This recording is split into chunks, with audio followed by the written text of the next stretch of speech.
Well, if you're looking to add gold to your portfolio, do you invest in gold, the ETF, or the metal itself, or do you go for the gold mining stocks? Well, here to explain is Daniela Cambone, the editor-in-chief of Kitco News. So, Daniela, gold is up 24% since the start of the year.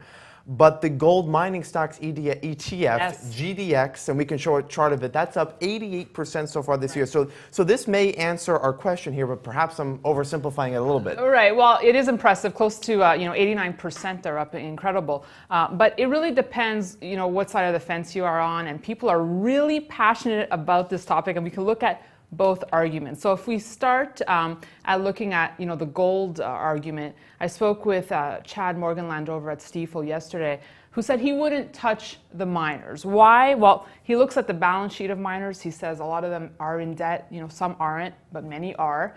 He also doesn't like the fact that he has to rely on the management of these mining companies, also the jurisdictions where they're mining. There could be a lot of risk.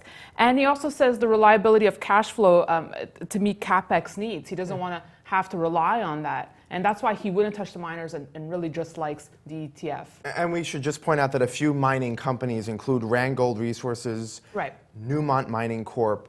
But for people who aren't necessarily watching their portfolios on a day-to-day basis, maybe the GLD ETF is a better bet, and we can show a chart of that as well. And the chart really, is self-explanatory here. I mean, the GLD has been stable throughout the year, whereas, you see the volatility here on the GDX. So if you really want the best of both worlds, then perhaps you should look at the option of, having some GDX, being invested in the GDX, but hedging that with GLD or physical gold. But it sounds like the bottom line is stick with an ETF.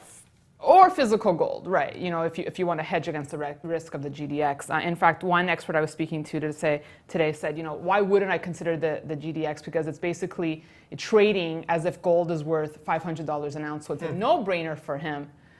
So that's kind of the flip side argument there. All right, and then before we let you go, of course, we're in September. We have that big Fed meeting in a few weeks. Yes. What would a Fed rate hike do for gold in the short term?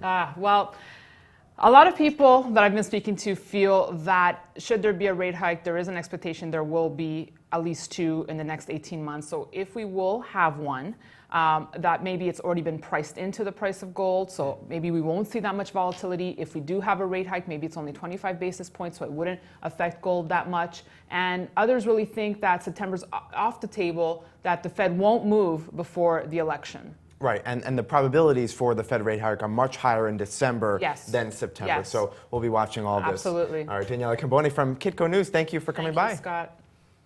I'm Scott Gamm, and you're watching The Street.